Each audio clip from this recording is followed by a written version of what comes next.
Myanmar, Bangladesh signed deal to repatriate Rohingya Muslim refugees. Tehran FNA Bangladesh said it has agreed with Myanmar on repatriating hundreds of thousands of Rohingya Muslim refugees back to Myanmar amid widespread expressions of distrust of the process among the displaced. Bangladeshi Foreign Minister Abul Hassan Mahmood announced on Saturday that the two sides signed a repatriation agreement for the return of the refugees, forced out of their homes in Myanmar in a brutal, state-sponsored campaign widely described as ethnic cleansing, with assistance from the United Nations Refugee Agency, Press TV reported. Primarily they will be kept at temporary shelters or arrangements for a limited time, Mahmood said in a press briefing in the nation's capital of Dhaka, adding that the repatriation process will begin within 2 months and be completed within a reasonable time. The arrangement stipulates that the return shall commence within 2 months, a press release from the Bangladeshi government further declared in initial statements about the deal. While the top Bangladeshi diplomat referred to the deal as a first step, senior Myanmar official Myint Kyang said his country was prepared to receive the Rohingya as soon as possible.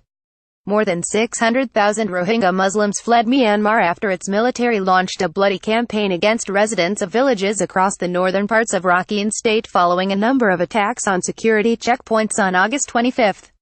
Fleeing the brutal campaign of indiscriminate killings and arson attacks, the Muslim refugees sought sanctuary in neighboring Bangladesh.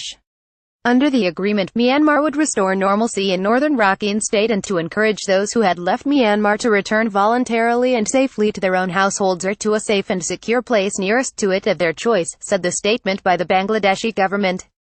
Myanmar will take all possible measures to see that the returnees will not be settled in temporary places for a long period of time and their freedom of movement in the Rakhine state will be allowed in conformity with the existing laws and regulations, it further underlined. The Bangladeshi minister, however, clarified that since most of the Rohingya villages were burnt during the violence, many would have no choice but to live in temporary shelters. Most villages are burnt, so where they will return there are no houses. Where they will live it is not possible to physically return to their houses, Mahmood added. However, uncertainty over whether the UN High Commissioner for Refugees UNHCR would have a role in the repatriation process prompted rights groups to insist on the deployment of outside monitors to safeguard the return of the Rohingya back to Myanmar. The UNHCR also raised concerns over the agreement on Friday, saying at present, conditions in Myanmar's Rakhine state are not in place to enable safe and sustainable returns. Many of the refugees, meanwhile, voiced skepticism about returning to Myanmar without solid guarantees about their future safety. Fatima Cotton is a Rohingya refugee who fled Myanmar in 1992 following a military crackdown and eventually returned to the country before flying again recently. She is now living in makeshift housing near the border in Bangladesh. Cotton told Reuters that her latest displacement experience was much worse, saying that Myanmar soldiers kicked and slashed babies and threw them into the houses which had been set ablaze. I cannot trust the Myanmar government. If the international community promises to keep us safe and if there are people there to protect us, we will go. If they send us back without this guarantee, we will be persecuted again, she emphasized. According to the report, another refugee identified as Abdul Hamid was still a boy when he first came to Bangladesh and does not remember everything about the first trip, but he described the current one as terrifying. He expressed willingness to return back though he also remains fearful about protection and the issue of citizenship. We've been complaining about the persecution against us for the past 26 years.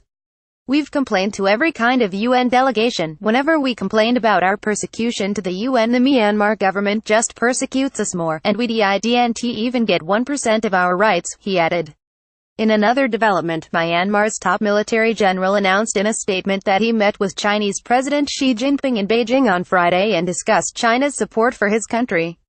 According to a statement on the Facebook page of Myanmar's General Min Aung Hlaing, he and Xi discussed the promotion of cooperation between the armed forces of the two countries, the situation of China standing on Myanmar's side at the forefront of the international community regarding the Rakhine issue, and other issues.